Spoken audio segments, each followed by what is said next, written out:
বর্ষাকালে সবথেকে বেশি সমস্যায় যেটা পড়তে হয় সেটা হলো এই কাপড় শুকানো নিয়ে।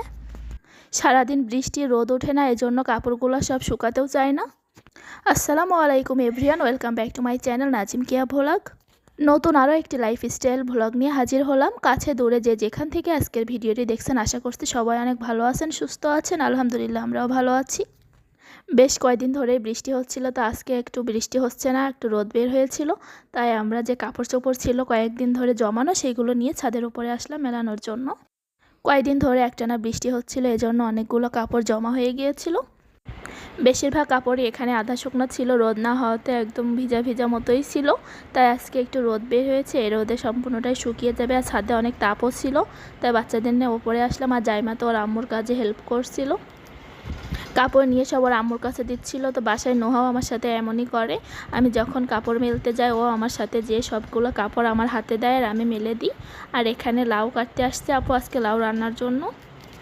বেশ কয়েকদিন ধরে অনেক তাপ ছিল, বৃষ্টি ছিল না, এই জন্য লাউগুলো সাইজটা তেমন একটা ভালো হয়নি। তো 3টা লাউ কেটে নিল, তারপর নিয়ে আমরা নিচে চলে যাব। লাউ কাটতে এসে আমার মনে পড়লো মেহগনির ফল পাড়তে হবে। তো আগের দিন আসছিলাম, আমি পারতে পারিনি। তারপরে আপু এসে এখান থেকে মেহগনির ফল পেড়ে দিচ্ছিল। তো মেহগনির ফলগুলো সব নিচে পড়ছে, তো ওইগুলো আবার বাগানতে নিয়ে আসতে হবে যে। তারপর এখন আপু দুপুরের জন্য রান্না করছে, এখানে মাছ ভেজে নিচ্ছিল, লাউ দিয়ে রান্না করবে তাই। তো এখানে 3-4 রকমের মাছ একসাথে সব কিছু ভেজে নিচ্ছিল।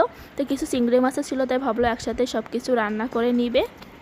গাছ থেকে যে লাউটা কাটা হলো ওটা দিয়েই এই মাছগুলো রান্না করা হবে আজকে। আর এইদিকে পুঁটি মাছ লবণ হলুদ দিয়ে মাখিয়ে রাখছিল, ভাজি করবে এজন্য। আর এখানে আমি লাউগুলো নিয়ে বসে পড়লাম, লাউগুলো এখন আমি কেটে নিব। তো এখানে 2টা লাউ ভালো ছিল আর একটা লাউ একদম পচা ছিল ভিতরেতে, অনেকটা বাদ দিয়ে সব নিতে হয়েছে। তারপর এখানে আপু কচু রাখছিল ফ্রিজে, সেই কচুটা তেলের পরে দিয়ে নিল। কচু ঘন্ট ছিল এটা। এই কচুর রেসিপিটা কিন্তু আমি আগেও শেয়ার করেছি, এটা খেতে অনেক বেশি মজার হয়।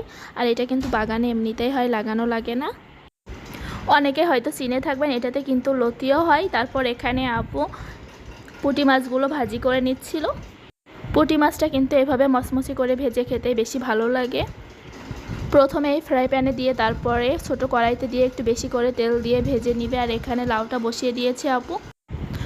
পুঁটি মাছগুলো হাফ ভেজে তারপরে নামিয়ে রাখছে, পরে আবার ভাজা হবে। আর এখানে আমি ড্রাগন ফল কেটে নিয়েছিলাম খাওয়ার জন্য।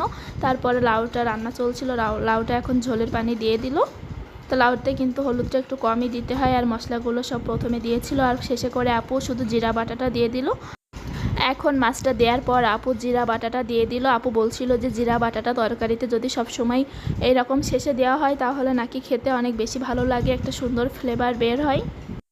আসলেই তাই, লাউ তরকারিটা খেতে কিন্তু অনেক বেশি মজার হয়েছিল। আমিও বাসায় যেয়ে এবার থেকে নেক্সট টাইম এইভাবে রান্না করব। আজকের ভিডিওটা আর বাড়াচ্ছি না, তো সবাই আমার পেজের সাথে থাকবেন। আর যারা এখনও আমার চ্যানেলটি সাবস্ক্রাইব করেনি, সাবস্ক্রাইব করে পাশে থাকা বেল বাটনটি অন করে রাখবেন।